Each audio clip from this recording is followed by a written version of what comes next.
If you struggle to find 7th chord inversions on piano, I want you to try this method to picture the notes. In fact, I have a couple of things to show you to help make this click. Now, I recommend becoming familiar with the basic major and minor chord inversions first, because this kind of builds upon that. Think of it as the next step. It's more useful to learn things in that order. I already have a video on how to memorize those. If you want to watch that first, it's linked below in the pinned comment. In this video, we're going to look at 3 types of 7th chord examples: dominant 7ths, major 7ths, and minor 7ths. I'd say they're usually the most useful to work on first, but once you get the idea, you can take the same approach and apply it to other 7th chords too. So what are 7th chord inversions? Well, all the chords we're looking at will have 4 notes in. So the quick answer is that each inversion position simply just puts those 4 notes, rearranges them into a different order. So that's the general idea. But the only thing is, though, that we don't actually call them notes 1, 2, 3, and 4. Note number 1, that can be number 1 or the root. And then it's more useful to use the proper interval names instead. If you're not sure how interval names work yet, you'll still be able to follow this video anyway. You can just think of them as labels for each of the 4 notes now, instead of calling them notes 1, 2, 3, and 4. But I'll link some chord building videos below where you can learn more. So each of these chords we're going to look at has a third. Now that may be a major third or a minor third, depending on whether it's a major or a minor type chord. Then each one has a 5th as well. And then each one has a 7th, which is of course what makes it a 7th chord. Now that will either be a major or a minor 7th in these examples. Again, depends on which type of chord we're looking at. That'll all make sense as we go. We'll use this C7 chord as the first example. We have C, the root, E as the third, G is the 5th, and B flat is the 7th. More specifically, it's a minor 7th, but more on that in a minute. When we take the bottom note and we play it above instead, that gives us the next position. Now, this is called a first inversion position. And now E is on the bottom, the third is on the bottom. If we do that again, we get the second inversion position. We get second inversion position. Now the G is on the bottom, the 5th is on the bottom. One more time and we get the third inversion position. Now we have the third inversion position, and this time it's the 7th. That's the lowest note. If we did it again, we would just be back to another root position like where we started, just an octave higher. So for any chord, picture the basic root position. A root position has the root as the lowest note. In a first inversion, the next note along would become the lowest note.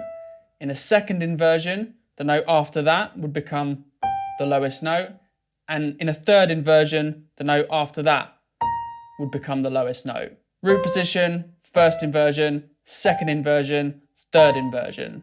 Quick question for you. What music have you learnt which uses 7th chords? Let me know in the comments below. It would be good to hear what music people were learning. Okay, so now moving on to the fun bit where we can learn to find these positions quickly, which is important because we use positions like this a lot as a way to play the chords. Obviously, we can practice by going up and down through positions like this to begin with, as blocks like this, or as broken chords.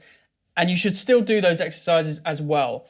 But sometimes people get stuck at a point where they can only find, let's say, this position by running through from the beginning. And that's no good. We want to be able to find each one, jump straight to each one independently. That's much more useful when we're actually, playing music. So here's a couple of things to try.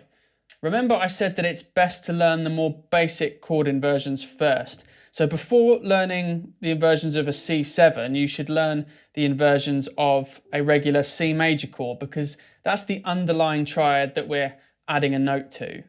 So there's root position. There is the first inversion. And there is the second inversion. Now, I'll do that again with the 7th on. Watch what happens. The 7th doesn't actually move. Here's our 7th chord inversions. And that 7th is in the same place each time. Hasn't moved. It only moves when you repeat the root position again in the next octave. But we already know that one from the start anyway. One more way to look at this, which may help, is to picture a wider stream of the chord. So if you picture 2 root positions, like this, you already know the root position anyway, then the inversions you play are just like 4-note chunks from this stream.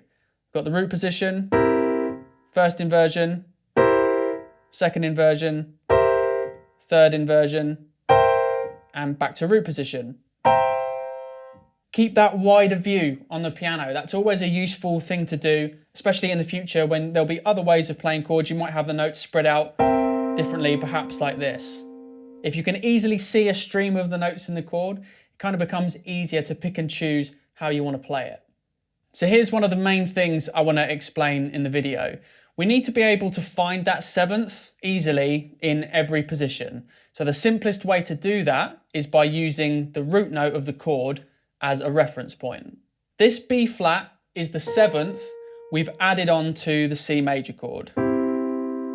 The type of 7th is a minor 7th, but we also call it a flat 7. Now this flat 7 is always a whole step below a root of the chord. That's the simplest way to find it for any chord because it's so close by. So there's another C here, we're playing a C chord, and then it's just a whole step below that. So that means that if you can already find the regular C major first inversion, you just add on the note a whole step below the root of the chord, the C. Now you've got C7 first inversion. Do exactly the same thing for a second inversion. There's C major second inversion, so you're building upon your previous knowledge. There's the root. Add on the note a whole step below and you've got C7 second inversion. Now the root should always be easy to track anyway because you obviously know the chord that you're playing. So the root of a C chord is C, the root of a G chord would be G. Now remember, a third inversion is meant to have the 7th on the bottom. So for that, we can look at a root position shape and then add on the 7th a whole step below the root that way. Now the 7th is on the bottom. Learning methods like this is really useful because it helps create an inbuilt awareness of where different intervals are placed, where the 7th is, for example. And that's really important if you want to do things like play by ear, because it helps you find the notes you need to create the sound you want. That's why I teach things the way I do, because you get a proper understanding of the chords, and the patterns are then going to help you learn to find, in this case, all 12 dominant 7th chords in their inversion positions, as opposed to just trying to memorize them all one by one. If you're wondering about fingerings, well, the short answer is that there's no set fingers to learn for different inversion positions. There's often a few things that may work, and it depends on what music you're playing and what else is happening in the music, which chord you're on, obviously, where you're coming from and where you're going to next will dictate what the best choice is. There would be really too much to go over in this video as well when I'm really trying to focus on how we can find those notes clearly. Can't do everything in one video, but soon I do want to start a series on chord fingerings in general. Let me know in the comments if you think that is a good idea. Next, we'll look at a C major 7 example, and you'll see that we can take exactly the same approach, but it'll be quicker this time because you've already got the idea. Okay, so a major 7 chord still has the major triad underneath, but this time we add on the major 7th interval. So that note, if you look at the octave, that note is only a half step below the octave instead of a whole step like it was last time. So we have the note B this time instead of B flat. Again, if you imagine 2 root positions in a row, that's going to help you picture a stream of the chord, and then within that, these 4-note chunks may help you find your inversion positions. So just like before, when we do the inversions, we can keep track of this C and just add on the major 7th a half step below. So if we wanted to find a first inversion, you should already know the C first inversion. You just add on a half step below. If you wanted a dominant 7, you would have added on a whole step below, but we want the major 7, so it's a half step below. Same thing for second inversion. There's the second inversion position. Track the root of the chord, the C, it's in the middle here. Add on the major 7th a half step below. And for third inversion, picture the root position. You want the 7th on the bottom, so add it on a half step below. So that's why we learn music theory, so you know which type of 7th that chord should have. Then you can find it easily on any chord. So you could find that on G major 7, A flat major 7, B flat major 7. We're going to do a couple of examples in a minute. But before that, I want to do a minor 7 chord example. So this is C minor 7, which has a minor triad underneath this time. And a minor 7th chord, we're going to use the minor 7th interval again. Here's 2 C minor 7 root positions in a row, and that stream again can help us find those inversion positions as 4-note chunks within the stream. So before this, you should learn the C minor triad inversions anyway. So there's a C minor first inversion, and if you want to make that a C minor 7 first inversion, follow the root, add on the note a whole step below, and there it is. Now, eagle-eyed viewers may notice that this chord is also an E flat major 6. It depends what note you're playing down here. If you've got a C down here, it's a C minor 7th chord and you're using an inversion position in your right hand. But if you've got E flat down here, that's actually an E flat 6 chord. But let's stick on topic. Second inversion position, there's C minor in second inversion. So to make it a C minor 7, look at the root, add on the whole step below. And for the third inversion, you'd picture the root position and then you'd find the 7th a whole step below again. Familiarity with these positions on piano will make the shape of them easier to read in sheet music too. We won't get into that side of things here, but I'm going to do another video soon focused on reading chords. So we need to see this in a couple of other keys so you can really get the idea. So this is a G major triad. If we added on F, that would become G dominant 7. The F is a whole step below the next G. If we added on F sharp, that would become a G major 7, which is a half step below the next G. Picturing a wider stream of the G major 7 chord can help you find the 4-note inversion positions hidden within. And it can help you find other ways to arrange the notes too. And you can do just the same thing on the G dominant 7th chord, finding those 4-note chunks inside the stream.